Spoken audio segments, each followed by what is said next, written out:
You know, we were thinking about this. We were talking about this the other day, and it's like you notice when you think about what factors do you look at when deciding to buy something? I mean, it could be in audio, but it could be in anything, right? And you notice that everyone's got kind of a different opinion on exactly what it is they think they should be, what it is they're looking for. You know, and since this is a headphone channel, audio channel, I guess we could kind of key in mostly on that, but I'm sure we're going to get sidetracked. Seems likely. Yeah. The thing I find most interesting about this is, in my experience, I see people that say one thing and do another frequently, especially in high-end audio. No doubt. They say, this is what matters to me. And yet you look at the choices they made in the past and the choices they continue to make into the future, and they don't seem to align with the preferences that they vocalized, which is a little curious. It tends to deal with it. I think the biggest word, the word that tends to come to mind is discount. Well, that helps. People choose based on discounts. That helps. Account for compromises. They know what the best choice is, but they don't care because they got a discount on the other choice. And that'll put you right in the merry-go-round. Some sales come in and you're like, well, I can't pass that up. Yeah. It's interesting how that works, because you could market something as $10,000, but actually sell it at $6,000, and to a select group of people, that's good value. Yeah. But if it was sold for $6,000 and it was marketed at $6,000, it'd be a totally different game. Yeah. Those same people that are interested in a bargain wouldn't buy it. Yeah, that kind of game has been going on in a lot of retail. The furniture stores, I think, started it 100 years ago. It's kind of trickled down to a lot of stuff. It works for some people. Yeah, it's an artificially inflated retail, and it is what it is. I mean, people, I think over time they do figure out, as a group, they start to figure out what the real value is or something, and that's the issue, right? That takes time. And the early adopters are the ones that pay for that. Sometimes things are a cheap bargain compared to their price. And other times, good value. Not so much, yeah. But a price aside, because that's always an argument that people use for things, and it's a controversial subject. Price is in the eye of the beholder. What other things would we look at aside from price? I could say, pretend like I personally like looking at things and not knowing what the price is. You know. You could, and then kind of gauge what it's worth. What you think it should be. Yeah, right. Look at this going, and then when you hear the price, you're either shocked or going, oh, that's good, or that's all right. I mean, and that's where I gauge things in terms of, price. Is it worth it? Yeah, we have a bit of a different perspective on things from that regard, though, because as a headphone manufacturer, we're typically not so concerned about the cost of electronics necessarily, because it's not like a consumer perspective where we're looking to acquire all these things for ourselves. Generally, when we're looking at new stuff, the question is this something we could recommend to someone else? Is this something we're going to say is a positive product you should go out and buy? So the value still needs to be there, of course, because whether or not people want to admit it, that's almost always number one priority. What's the cost? Can I afford it? Do I perceive value in that? Nope. Well, number one, does it actually serve the purpose? Right? Would it work in this application? That's inferred. It needs to work. It has to work. Yeah. Right. Does it work? That's a good start. What does it cost? At any price. Right. Yeah. That's always a pretty reasonable start. But I guess I could start with me. Personally, what do I look for in audio? I think I'm representative of a group of people, but a little on the edge in some senses. I usually look for the hows and the whys on how things are built. What does it look like? And now that's not like in an absolute sense of like the aesthetics per se. It's just more or less, does this look like a well-designed, well-thought-through product that was carefully considered? Because I find it to be frustrating in my everyday use when something has fatal flaws that make it difficult to live with. You see this a lot in very, very low-cost things. The product itself may be fine. It works great, no issues. But there's this one trivial thing that you can't fix that's frustrating to deal with. The way this timer behaves, or the way it doesn't reset after this thing happens, or when you turn it on, it does this, and you need to hit this switch, or things that are just trivial and it would have taken 5 minutes for them to resolve and cost nothing. That's true, and that kind of stuff kind of sucks because you only find out about it after you own it. Yeah, you know what I mean. It's not in the owner's manual. I mean, you might be able to read hard to know reviews that might pick out some of this stuff if it's the same problem, if they have the similar issue you have. But a lot of times people don't know; they just think that's the way it works, and a lot of times people don't think about it. But I'm very particular about how things operate most of the time. So these things bother me. I don't like dealing with things that are trivial to resolve from the manufacturer's perspective. Well, that you think should have already been thought out. Should have been thought through. Because it shows to me they weren't too concerned when they were manufacturing or designing this product. And if they're not concerned about something that's so dependent and so important to the usability, you got to imagine they're skipping other steps elsewhere. Well, there are caveats to that. Like, first of all, that assumes that you know better than the manufacturer as to why they did what they did.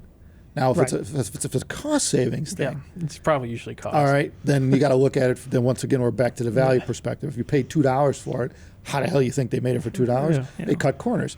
Now, if you paid $1,000 for it, now you start saying, well, shit, this should have done that for me. I shouldn't have to worry about this. So you got to intertwine the two, right? And you also got to understand why they might have done it. And there might be other reasons, but from a technical standpoint, you're right. When you're looking at a technical product, and like you said, if it doesn't reset like after a power outage or something, it doesn't. You're right. That's stuff that should be like, you'd think it'd be automatic. Yeah. Did they actually use their product before they sold it? Yeah. Right. Yeah, in a home setting or that's basically what I'm setting. getting at. Yeah. Has this product actually been considered? Because you often enough see issues, and this is most common with knockoff products. It looks like the authentic product, but it does not function like it. Although it may be designed in a similar fashion, looks similar, the hardware is very similar, the software, the integration, the way the switches work or something, whatever, it depends on the product. Something about it is poorly considered because they just really weren't concerned when they were designing it. Well, a copy is never perfect. Well, and they didn't know the initial intent anyways. Right. So they don't know why they did what they did. They're just copying the looks and such. Yeah, right. So. Right. And Close so enough. that to me is usually one of my more frustrating things. When I see something that I would consider to be poorly designed, poorly implemented, and unfortunately sometimes it's because of cost. It costs more to do this different thing. But a lot of times it doesn't. Let's look at something like something I could think of that's really hard for me to choose, I know, would be like a network switch for the house. I look at those and I'm like, you get them for like $10. Yeah, right? what's the difference? And you get them for a couple $1,000s if you get into the better. And they all seem to do the same thing. Right. But at what point does it fall apart? At what price point do you need to get to before it doesn't fall apart, I should say?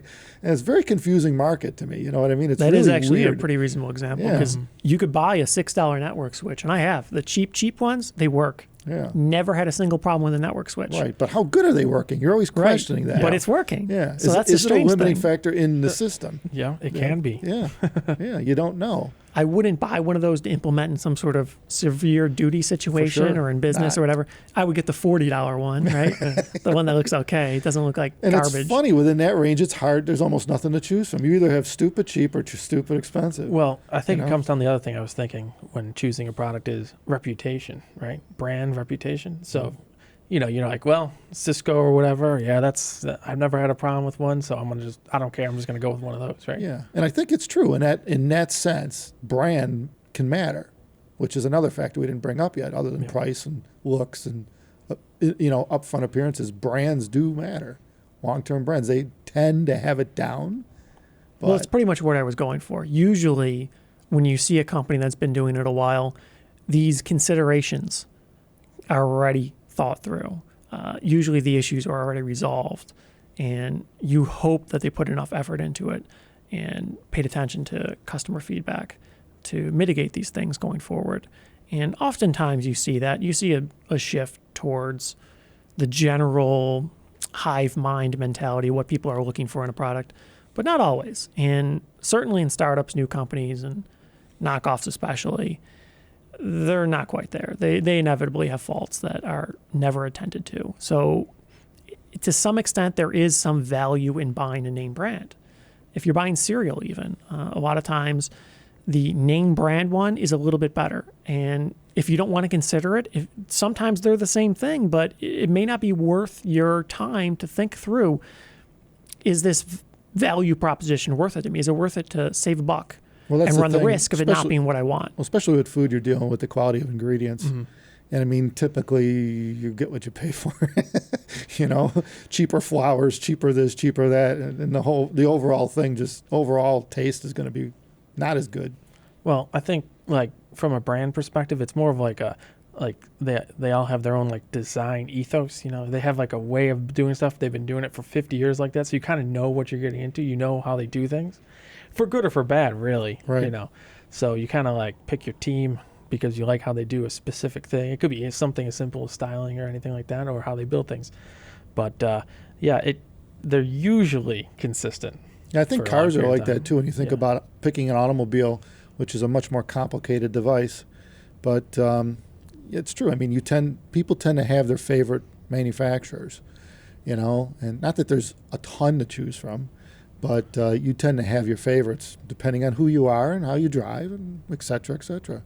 You know, like a lot of people I talk to, if you're going to get a sports car, they're probably going to get a Porsche. It's in that range where most people can afford them. I'm a correction.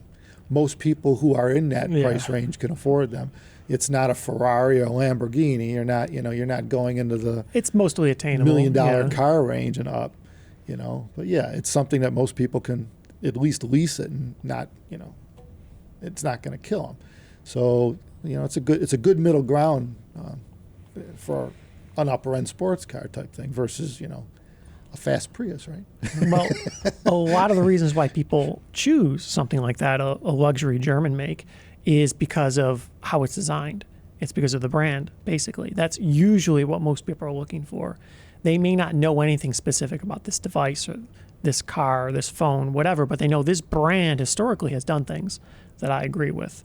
And so they choose it into the future. You see that all the time with iPhones. People continue to buy iPhones because, I like the last one, or it worked fine for me, or it did this or that, and so I'll just buy this one. They don't think about it. Well, and you know what to expect. It's not going to be like radically different. You know how than to the one use you it buy- too. Yeah, there's not another learning curve involved with it. So that helps too. There's something to be said for You're that. comfortable no with doubt. it. Yeah. And there's another reason why people stick to certain brands is because they are comfortable with it. Yeah, that's a big portion of it. Yeah, it's worked for them. And there's nothing wrong. That's perfect. There's no doubt I do that too. Yeah, me too. There's plenty of things I don't really care about that much. I see that thing, it looks fine, the price looks fine, it's got good reviews, I'll take it. Yeah. I don't think about it past that, right? Yep. But depends on what you're looking for. Some people are really particular. They want to know they have the best of the best. And then that's where things get difficult. If you You've been want to know you have the best. You've been oof. rocking through steaks for a while now because you like cooking meat, so to speak, smoker and stuff. And they're all different, right? Well, yeah. I mean, it's crazy how much beef varies when you're not throwing like half a bottle of A1 on it. Well, or yeah, something. that's the thing. You're tasting the meat. Yeah. It's the quality of what cut you get, and how you cook it, Yeah. So, Bottom line is that we're highly subjective creatures, and so we're going to choose what we're going to choose. The hell with everybody, what anyone else says, and that's really what it boils down to. I think most of the time you're going to pick for whatever reasons, right or wrong. Don't listen to an expert. Do what you want to do. That's okay, because in the end, right, whether it's right or wrong, you learn from it. You learn from your choices you make in life. That's just the way it works. You learn from it, and you grow with those choices. So it's good to be an individual. It's good to be able to be an individual. Be able to have we're lucky to have all the choices we have in audio nowadays. It's cool, it could take you in all kinds of tangents. for good or for bad, right? Yeah, good or bad. Yeah. So bottom line is you shouldn't be fearful of making the wrong decision. And I see that a lot where people, they freeze, they don't buy because they don't know what to do. And you reach a point where you just got to pull the trigger. I know I've done it many times. Yeah. I'm sitting in your car for 6 months, it's like, can't do it though. Yeah. Yeah. On a higher price item, it's a problem. Right. You need enough convincing from enough people, or you got to get enough feedback that meshes with what you're looking for. I get all that, but at some point you probably need to move on. Or if you're good with the status quo, maybe you never have to move on. Just stay where you are. Good too. I suppose so. Yeah. Yeah. On that note, thank you everybody for watching. Please subscribe to us. Click subscribe so you know what's coming up next. We're always talking about good stuff. And take care of yourselves.